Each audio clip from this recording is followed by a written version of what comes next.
So I've been hanging out with my friend Sam for I think 4 or 5 days. We were hunting.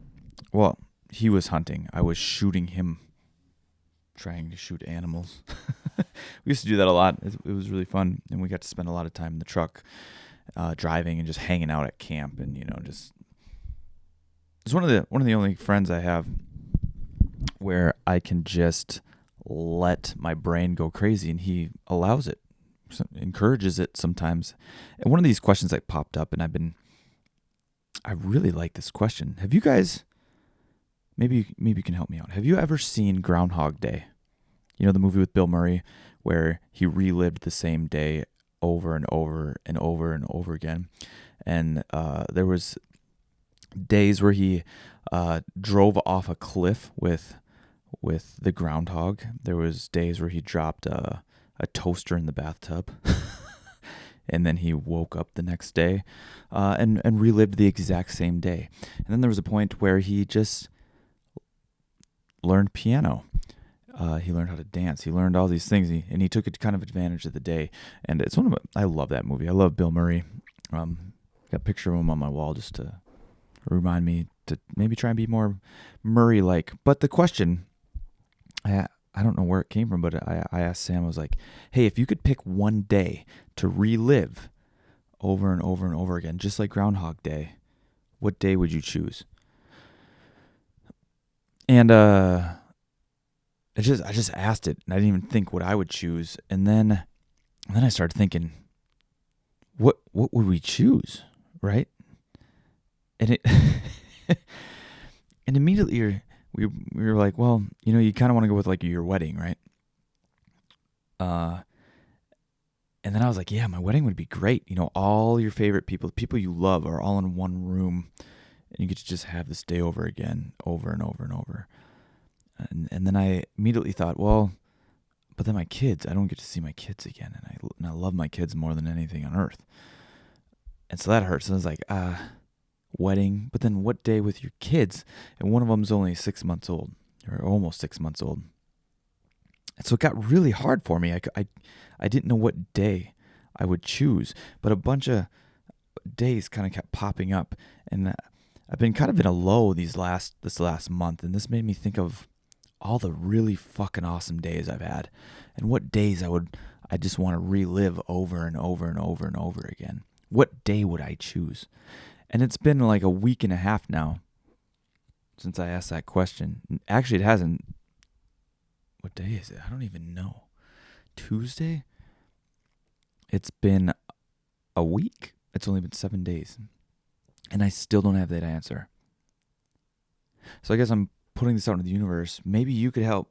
But just let me know. What day would you choose? What days are you debating between? Do you have a favorite day? Do you have a day you would love to go over and over? Maybe it's a day, I thought too, maybe it's a bad day. Maybe it's a day that things just went shit. And you're like, I just would like to redo this day. I would like to have a bunch of chances at it. That would be great. I would like that. And I still don't know. And then with friends, you're like, I would choose my wedding. Is like, oh, you would have to your wedding over and over and over and over and over. It's the same day. I'm like, any day you would choose, Sam, is the same day over and over again. He's like, wouldn't you get sick of it? And I'm like, I don't know. Like, the magic would be gone, but you'd start taking other chances, right? You'd start learning how to play piano like Bill Murray did, or you'd start learning how to dance, or you'd start doing good deeds instead of maybe dropping a toaster in the bathtub to just see what happens, to try and end it all, And then I was like, yeah, maybe one day you just, all your relatives and your grandma's there, and your wife's grandma are there, and you just show up naked, and just, who cares? You're going to relive it tomorrow. And then Sam had a very good point. He goes, what if that's the day where it all ends? And you don't know, right? And you're just up there naked, and grandma's smirking, or maybe licking her lips a little bit. That's disgusting. And all these kids are scarred because you're like, oh God, he doesn't tan from the waist down. Ick. looks like he's wearing tighty whities, you know? And, some people are impressed and some people are like, I've seen better. You know who those nasty ladies are. Or dudes, I suppose. But anyways, that was a good point, Sam. High five to you for that could be the last day. And then you have to live in that timeline where you showed up to your wedding naked. And I guess that's a good test for your marriage, right? To see if she sticks with you after that or not. Oh, man. Yeah, so you're with your buddy, and you're asking all these questions. Just weird shit. All the normal stuff, like, hey, how's life going? How's having kids? Is it weird? Is it hard? Is anything hard for you? How's life? How's business? How's that? And then you start getting into these weird nooks of your brain that you thought only you'd want to visit. But, man, you have some fucking awesome friends. And Sam's one of those fucking awesome friends who will go in those nooks and crannies with you and just go. Yeah, it's like an improv. It's always a yes and instead of like, you're fucking crazy, dude. There's none of that. It's always, yeah. And then we keep going. There's stuff I can't even talk about on here. But, we there's some of those other questions, if you've ever seen the movie Big Fish, there's a question where or not even a question. He opens a door. It's a fucking awesome movie. You guys should all see it if you haven't seen it. Big Fish. Tim Burton directed it. But there's a witch, and if you go open the door, she has a patch on her eye, and if you open the patch, you can see how you're gonna die. And then the choice is, well, I'm gonna ruin the movie a little bit for you, but in the movie, there's 3 kids, and one of them goes. They all look and they all get scared. And as they're walking away, they're like, did you see how you died? And he's like, yeah, I was real old. And then he goes, what about you? He's like, yeah, I wasn't old at all. And then the third kid looks in the eye and all you hear is, oh, that's how I go. And the whole story is about this dad and his story. And he tells these big stories about his life. And they're balancing on the line of fact and fiction, all the time of what part of these stories are true and which parts of them are fabricated, and you can never really know.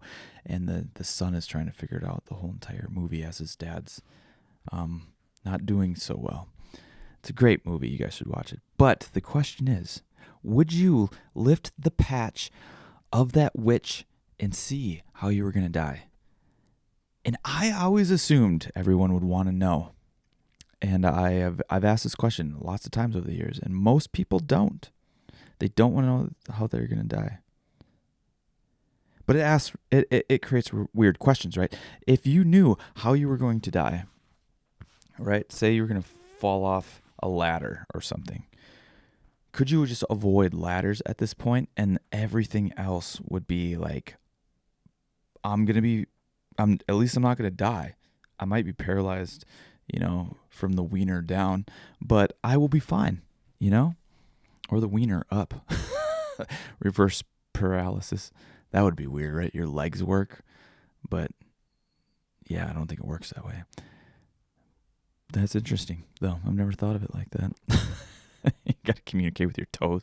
Okay, anyways, but would you want to know? That's another question. Those weird questions you ask with friends and maybe weird people too. And there's only a handful of people listening to this when I put them out. So I'm just curious. Would you, what day would you choose if you had to live one day over and over and over again? And 2, if you could look in a witch's eye to any witch with an eye patch will do this to you. But if you could look inside of a witch's eye under her eye patch and you could see how you're going to die, would you choose to do it? And why? I think those are 2 really cool questions. And so that was the week. Really great time with a good friend who I got to hang out in the woods with, and just watch him do his thing. And what's kind of cool about this is I don't have a lot of people I can talk Team Hoot stuff with or running a business with, because there's not a lot of people doing it. They took the conventional path. And when Sam and I decided way back when we weren't going to do that, it made way more sense to us to be like, if we want a shot at making a lot of money and doing the thing you love, because there's that old saying that if you find a job you love, you never work a day, or do work you love and you never work a day in your life, something like that. And we fucking jumped on that ship and ran with it. And he went into the hunting space and photography and video space, and I did pole vault full time and started making videos. I just liked making videos, and that turned into all sorts of other opportunities. And when Sam was starting to do that, he built a school bus. He turned into a hunting mobile shack and like a traveling billboard for public lands and raising money for public lands. And he has a company called Public Land Tees, if you don't know any of this story. And while he was building the bus, I was making a vlog every single day for a year. I was like halfway in, and I'm like, Sam, just let me film this and like try and tell this story and help your mission. And I did. And it was cool and it was fun. It felt like we were doing something, and we didn't know what was in the future. And we were just on it. We're like, looking back, it feels like we're just little kids. Just trying something crazy, throwing Hail Marys. We didn't have anything. We had nothing to lose. If it didn't work, we were right where we are. But what they don't tell you about doing the thing you love is that can change over time. And it's kind of changed for both of us. Like Sam mentioned to me that like photos and videos, he loved making them. And then when it turned into like a job where there were deadlines and other people were telling him what videos and photos to take all the time, it changes it. Like you're still doing the thing, but the reason you're doing the thing changes. And that's what happened to me with pole vault. With pole vault, I was like, I just want to try and solve this problem, and I want to help other people do it. And so then I went down there and I was trying to like show a side of the sport that nobody else had, that nobody else was showing, like the behind the scenes of what the elites were doing, and kind of showing that, hey, the elites are just doing the same stuff you guys are doing. And here's what it looks like. It's not any different. It's just faster. Like you get on a new pole, it's like starting over. You get a new grip, it feels like you're starting over. You get a little bit faster, a longer run, a little stronger. You're just doing the same stuff, just a little faster. Everyone's just doing the same thing, and that just felt like a really cool thing to like discover and then want to share it with people. And for me, I've been like in the sport for so long, I hardly find any more rocks to lift up that I haven't seen what's underneath them. And it hasn't been as fun anymore, Or every year I get the same question: how do you invert? Can you review my video? How do I invert? Can you review my video? How do you invert? Can you review my video? How do you invert? It's like, oh my God, I've answered this thousands of times over the last 15 years. It's not in me anymore. It's like not very fun. And so we got to just talk. I have a friend. Thank God I have a friend that I can talk about some of this stuff with. And it makes you, and it kind of brought up a question in my own head, like, would I want to go back to where I didn't have any money coming in, but it was like fun to not have any money coming in, versus you have money coming in, but you got to keep doing the stuff that it's kind of draining. It's a job now. And I wrestle with this a lot. I know this is a very first world problem and a lot of people don't have jobs or have money, and we're in a weird place. And I'm not trying to complain about it. I hope it doesn't sound like I'm complaining about it, because I do like helping give people the things, to help their it's not even a passion, but the things they're interested in, the goals that they have. I like helping people accomplish their goals. But man, I really like to feel lit up. I like new things. And so kind of going back to this hunt kind of reminded me of that again. Well, Sam was needed to take photos and things for his obligations. this was new to me. I was like, oh man, I love taking photos and videos. And I just helped him do some stuff for some of his clients that he has. And I was like, oh fuck, this is really fun. This is really fun again. I had a blast doing it. And we kind of came up with some fun, cool ideas again. And it was a good trip. It's really good. That's all I'm trying to say.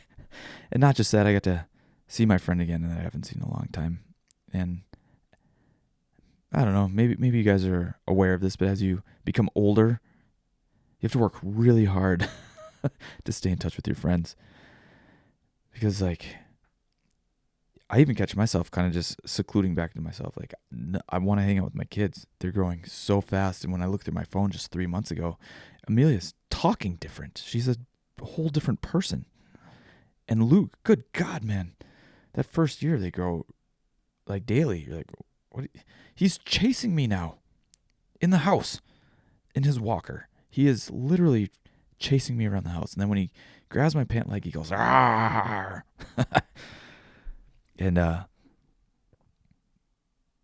that you just want to spend time. I want to spend time in that space. But also getting away was really hard.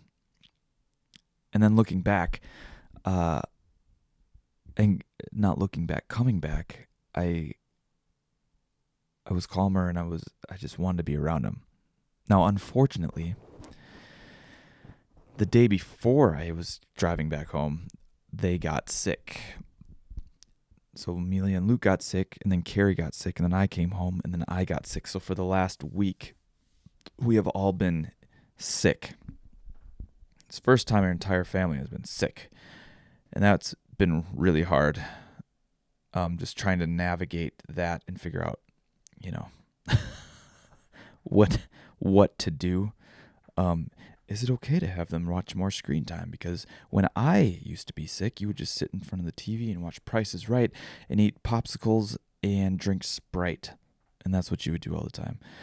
And I'm sitting there just wanting to eat popsicles and drink Sprite and watch The Price is Right. But I have 2 kids just as sick. I mean, as bad as I felt, I couldn't imagine those kids. I just felt so horrible for them. They were sick before I was. So day 2 of being sick was when I just got home and I'm like, oh my God, what's wrong with these kids? Worse headache. No, it doesn't matter. But part of you's like, I just want to let Amelia sit in front of the TV and watch all the Toy Stories back to back. And I'll get her some Sprite, She won't like The Price is Right, I don't think, but hot damn, we'll do it for her. And it was hard. It was really hard because I couldn't move. I had no energy. It was just gone. I just did like that 30-mile run a week prior, and then I broke my step record that day. And then I had my second most step record with Sam. We hiked into a place 5.5 miles and then 5.5 miles back out. And then we did more hunting that day. So I think we ended up walking, I think we calculated out to like 16 or 17 miles that day. And felt good though. And then boom, sick. And like I said, I just wanted to lay there. And they needed me. And that was hard. That was so hard, you guys. They don't talk. There's no parenting book that talks about that. But there was a day that broke me. And I was just trying to help Amelia. And I was dying of sickness. I'm sure she was too. And she just said, I know, like you. I know, want you. I know, like you. I know, want you. And fuck, man. It's the first time she said that to me. And that hurt. That hurt a lot. That hurt a whole bunch. And I didn't handle that well. I mean, I was already in a not such a great headspace. And when your 2-year-old saying that to you, it just hurts a lot. And deep down, she just doesn't want you in that moment, or she just doesn't want the situation. She wants something else, and she doesn't know how to communicate it. And logically, that makes sense. And there's this emotional part of you that gets kicked in the nuts with a wide foot, so it hits them both at the same time. and you get an instant stomach ache. And then you're like, oh. I don't know. I'm still kind of recovering from that one. That was like 4 days ago. It was hard. That one was hard. But yeah, that was the week of sick. And then Halloween was pretty fun, honestly. Let me tell you this thing I usually do for Halloween. Since we moved in this house, I think this is our 5th year here. So for 4 years, I have worn a ghillie suit. And if you don't know what a ghillie suit is, it's a suit where you look like a bush or a grass. You can look like all sorts of different stuff, but you look like nature. And there's a bush right in front of our sidewalk to go up to our house, and I would sit in front of the bush, and while people would walk by, I would sneeze and scare the crap out of people. And if there was adults, I would just scream at the top of my lungs and scare the hell out of them. And it was my favorite thing to do. So I didn't care if it was cold or rainy. I was wearing that ghillie suit sitting in front of that bush, and no one could see me. It was awesome. It was so freaking awesome. And this year, though, Amelia wanted to go trick-or-treating. So Carrie's sister came over to hand out candy, and me and Carrie went out with my niece and her friend, my niece Maddie, and we went trick-or-treating. And as we were walking down our driveway, I heard a parent go, "Oh, I think this is the house. I think this is the house. I think this is the house." And we're like, "What?" We walk, well, it's my house. It's like, "What are you talking about? What house do you think is this the house where, like, that bush scares you?" I was like, "Oh, no." I was like, it is, actually.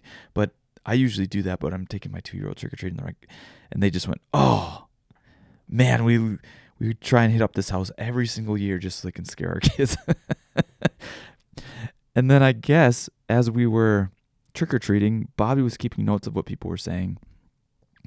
And I guess multiple people, quite a few people, I think she had a list of like 5, 6, 7, or 8 people. This was like, I thought this was the house where that bush scared you. And I guess some kid goes, "Oh, there's a jump scare. I think there's usually a jump scare around one of these houses." And I was like, God dang.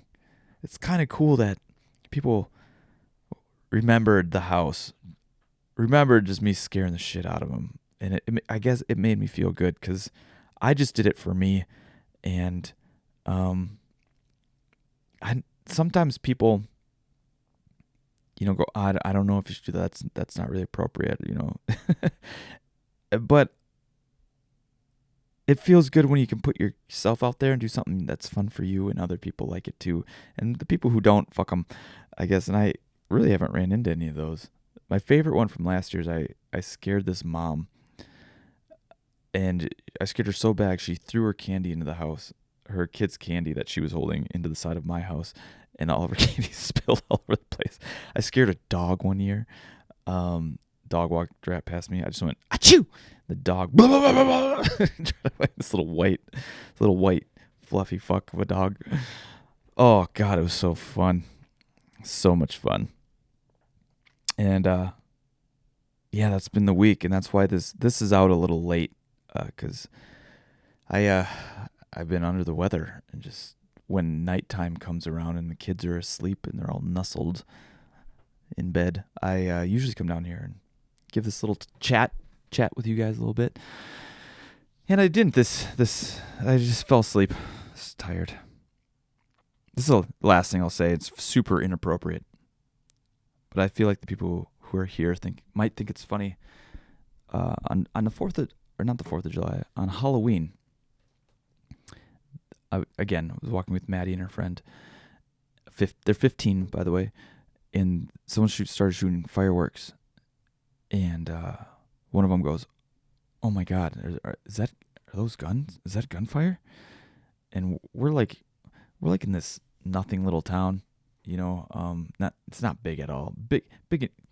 It's a good medium-sized town, but nothing like that would happen here. And out of my brain, because I've been hanging out with Sam, and all the filters are gone. I just didn't worry about what I was saying. I just went, "No, they can't be guns. We're not close enough to a school." I was like, oh, fuck. I should have said that. I can't say that. That's Shame on you, Shawn. Bad. don't say that. And maybe it's because it's my niece, but they started laughing hysterically. Not cool. If this was 2 years ago, I'd probably be canceled for even saying this. But you guys, that's been my week, and yeah, those questions are just really good, and it felt really good to have all those filters off. Hanging out with a friend again, who can talk about just and relate to the same kind of problems you're going through. He's the only other person I know right now that is going through the same stuff, which is, I feel very lucky and fortunate to have one of those people in my life. So yeah, kind of a weird one this week, but I feel like I gotta keep them going. I'm starting to get an itch to make videos again. I think just hanging out with Sam for 4 days, being behind the camera instead of in front of it, and being like, oh, I'm kind of a little rusty on this. I kind of want to make some shots. Like I want to try some stuff again, and kind of get the itch. And I'm watching old videos with Amelia again, and there's just stuff I don't remember. I know these are old vlogs that I've been saying, or old podcasts I've talked about, where it feels like your brain just can't retain stuff anymore, and it feels very much like that again. And I'm just trying to get back there. So that was the week. Still trying to overcome the sickness. So I'm sorry for coughing into the microphone. But yeah, guys, thanks for listening. Oh, one more thing. I'm gonna repost a podcast that I took down about not feeling connected to your kid.